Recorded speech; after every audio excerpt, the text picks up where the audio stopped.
Bismillahirrahmanirrahim. Assalamualaikum warahmatullahi wabarakatuh. Salam sejahtera untuk kita semua. Selamat pagi anak-anak. Apa kabar hari ini? Semoga anak-anak selalu dalam keadaan sehat walafiat. Amin ya robbal alamin. Alhamdulillah bertemu kembali hari ini bersama Ibu Kiki, Ibu Hesti, dan Pak Firdaus, yaitu Bapak dan Ibu guru kalian yang mengajar di kelas 3A, B, dan C. Walaupun dalam kondisi daring atau pembelajaran jarak jauh, namun kita harus tetap semangat belajarnya ya. Sebelum belajar dimulai, marilah kita berdoa. Anak soleh dan soleha, marilah kita mengangkat kedua tangan kita untuk membaca doa belajar. Bismillahirrahmanirrahim. Robbi zidni ilma warzuqni fahma. Ya Allah, tambahkanlah aku ilmu dan karuniakanlah aku kepahaman. Amin.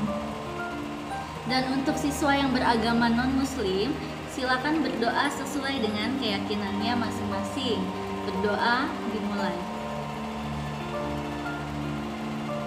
Berdoa selesai.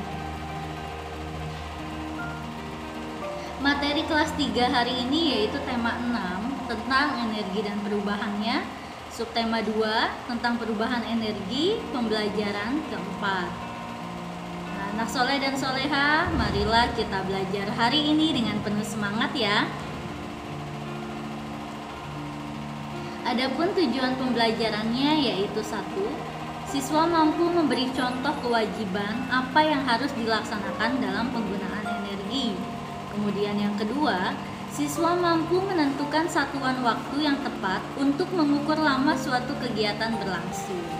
Nah, hari ini kita akan belajar pelajaran PPKN dan matematika.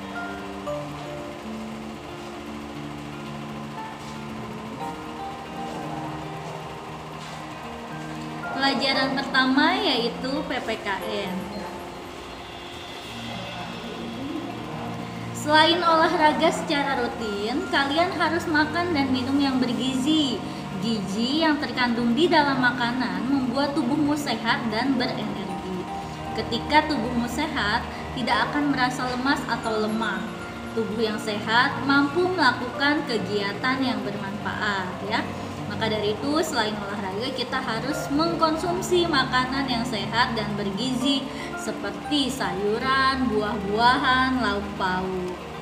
Kemudian makanan yang baik untuk kesehatan tubuh adalah para petani ya. Jadi biasanya sih kita makan itu berasal dari para petani yang sudah bekerja mengeluarkan energinya untuk menanam padi, untuk menanam buah dan sayur-sayuran.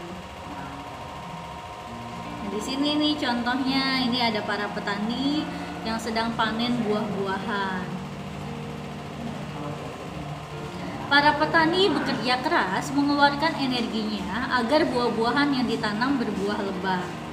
Tanaman tersebut dirawat dan diberi pupuk. Dengan demikian, tanaman jadi tumbuh subur. Tanaman membutuhkan waktu lama hingga buahnya siap dipanen. Setelah panen, petani akan mengangkut dan menjualnya ke pasar. Semua kegiatan petani membutuhkan energi. Oleh karena itu, kalian wajib menghargai energi yang sudah dikeluarkan petani. Nah, cara menghargainya dengan apa? Dengan kita tidak membuang-buang makanan, dengan kita tidak menghambur-hamburkan makanan ya.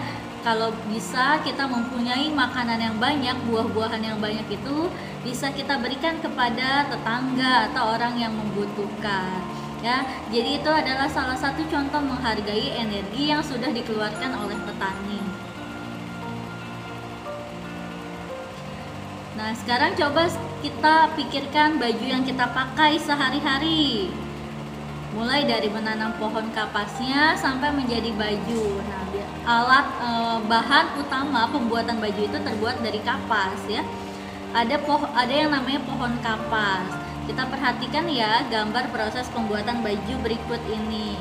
Nah, di sini ada petani kapas eh, sedang menanam kapas, kemudian ada sedang pemintal benang. Nah, ini namanya pemintal benang, kemudian dijahit.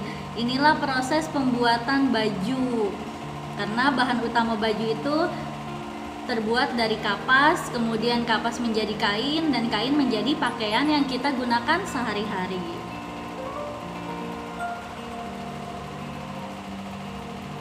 Energi apa sajakah yang dikeluarkan untuk menghasilkan selembar kain? Apa kewajiban yang harus dilakukan terhadap pakaian yang kita miliki? Nah, lengkapi tabel berikut ini.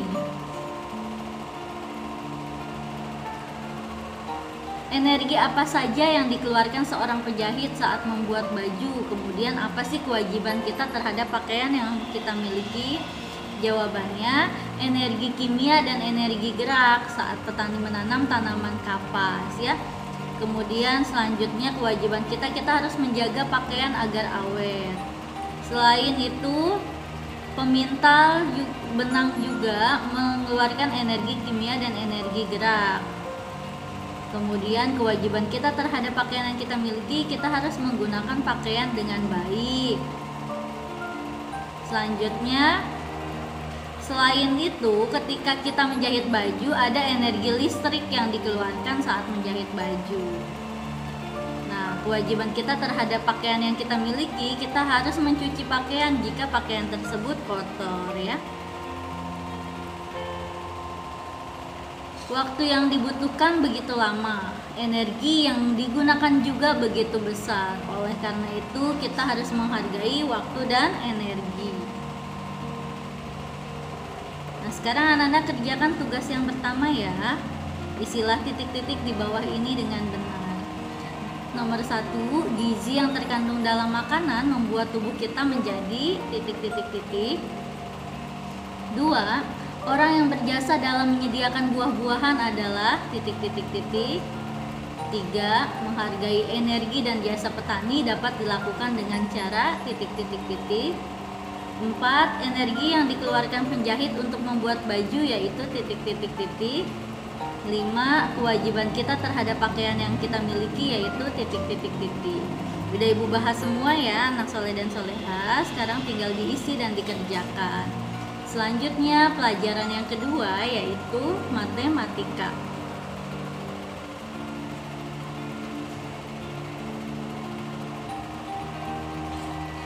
Baju yang dipakai tidak tersedia begitu saja.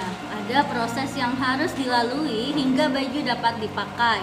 Untuk membuat sebuah baju, seorang penjahit membutuhkan waktu yang cukup. Mulai dari membeli bahan di pasar atau di toko, kemudian bahan dipotong dan dijahit. Setelah itu, baju dapat dipakai. Coba hitung waktu kegiatan berikut. Bunia pergi ke pasar. Bunia akan membeli bahan untuk menjahit.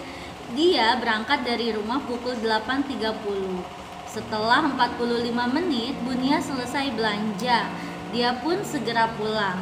Pukul berapa Bunia pulang dari pasar? Gambarkan dengan jarum jam. Nah, kita hitung bersama-sama, ya.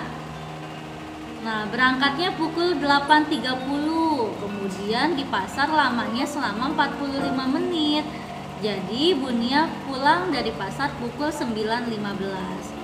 Nah, bagaimana cara menghitungnya? Kita perhatikan penjelasan berikut ini, ya.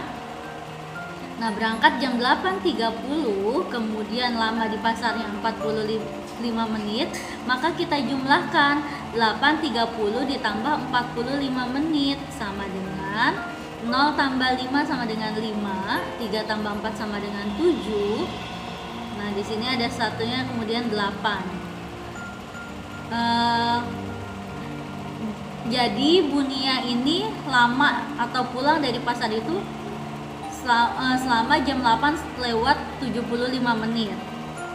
Nah, sedangkan di dalam jam itu tidak ada, ya, 75 menit karena batasnya adalah 60 menit. Nah, gimana cara menghitungnya? Jadi Jam 8 lewat 75 menit itu sama dengan jam 8 lebih 75 menit. Di sini kita hitung lagi, berarti pukul 8-nya ditambah dengan 60 menit ditambah 15 menit. Berarti pukul 8 ditambah 1 jam ditambah 15 menit. Nah, jam 8 ditambah 1 jam sama dengan jam 9. Kemudian 15 menitnya tetap. Maka di sini jawabannya Bu Nia pulang dari pasar pukul 9 lewat 50 menit. Jika kita gambarkan dalam jarum jamnya yaitu sebagai berikut. Jarum pendek ke angka 9, kemudian jarum panjang ke angka 3 ya. Ke angka 3 ini hitungannya 15 menit. Inilah jam yang menunjukkan pukul 9 lewat 15 menit. Selanjutnya ada soal-soal yang akan kita jawab secara bersama-sama ya. Nomor 1, Pak Ahmad menanam bibit cabai pada awal bulan Maret. Pada bulan akhir Juni, cabai-cabai tersebut sudah siap dipanen. Berapa lama proses menanam cabai tersebut? Jawabannya adalah awal Maret sampai akhir Juni itu jawabannya selama 4 bulan. Awal Maretnya dihitung sampai akhir Juni, berarti ada 4 bulan ya anak soleh dan soleha. Selanjutnya nomor 2, seorang penjahit bisa menjahit 3 baju dalam sehari. Jika dia harus menjahit 15 baju, berapa hari yang dia butuhkan? Nah, cara menghitungnya 15 dibagi 3 sama dengan 5. Jadi dia membutuhkan waktu 5 hari ya. Kalau seharinya bisa menjahit 3 baju, berarti kalau menjahit 5 baju itu bisa sampai menjahit 15 baju itu bisa sampai 5 hari. Selanjutnya nomor 3, pada hari Senin, ibu membawa bahan ke tukang jahit. Ibu ingin menjahit bajunya. Pada hari Sabtu baju tersebut sudah selesai dijahit. Berapa hari waktu yang dibutuhkan untuk menjahit baju ibu? Nah, karena dibawanya Senin, jadi Seninnya dihitung ya. Senin ke Sabtu itu sama dengan 6 hari. Selanjutnya nomor 4, Lani membantu ibu membuat kue bolu di dapur. Ibu mulai membuat kue pukul 9, kemudian pukul 10.30 kue pun matang. Berapa lama waktu yang dihabiskan untuk membuat kue tersebut? Jawabannya adalah jam 9 ke jam 10.30 membutuhkan waktu 1 jam 30 menit. Nomor 5, ayah mulai mencuci mobil pukul 8. Nah, lamanya ayah mencuci mobil itu 45 menit. Maka pukul berapa ayah selesai mencuci mobil? Kita gambarkan dengan jarum jamnya. Nah, dari jam 8 ke 40 menit kemudian berarti jam 8 lewat 45. Jika digambarkan dalam jarum jam, maka jarum pendek itu di pertengahan angka 8 dan 9, kemudian jarum panjangnya di angka 9. Sekarang anak-anak kerjakan lagi tugas yang kedua ya, matematika. Kerjakanlah soal-soal berikut ini dengan benar. Nomor 6, kakak bekerja di Bali selama 6 bulan. Kakak bekerja mulai bulan Juni. Kapan kakak selesai bekerja? Ya, dari Juni sampai 6 bulan ke depan itu berarti bulan apa? Selanjutnya nomor 7, dalam sehari ibu mampu membuat kue sebanyak 5 toples. Jika ibu harus membuat 25 kue, maka berapa hari yang ibu butuhkan untuk menyelesaikan kue tersebut? Sama ya seperti tadi cara menghitungnya. Kemudian nomor 8, Dewi menjahit baju pada hari Selasa, kemudian pada hari Jumat baju tersebut sudah selesai dijahit. Berapa hari waktu yang dibutuhkan untuk menyelesaikan baju Dewi? Nomor 9, Susan membuat kue pukul 9, kemudian selesai pukul 12. Berapa lama Susan membuat kue? Nomor 10, ayah memperbaiki kandang ayam pukul 9, kemudian 45 menit kemudian ayah selesai. Pukul berapa ayah selesai memperbaiki kandang ayam? Nah, ini semua juga udah dibahas ya dalam soal-soal yang tadi, hampir sama ya anak soleh dan soleha. Baiklah anak-anakku semuanya, alhamdulillah materi pembelajaran keempat hari ini telah selesai. Dengan mengucapkan kata alhamdulillahirabbil alamin, selesai sudah materi hari ini, yaitu subtema 2 tentang perubahan energi. Mudah-mudahan ilmu yang didapat hari ini bisa bermanfaat dan dapat diamalkan ya. Amin ya rabbal alamin. Terima kasih atas perhatiannya. Sampai jumpa lagi di pembelajaran selanjutnya. Wassalamualaikum warahmatullahi wabarakatuh.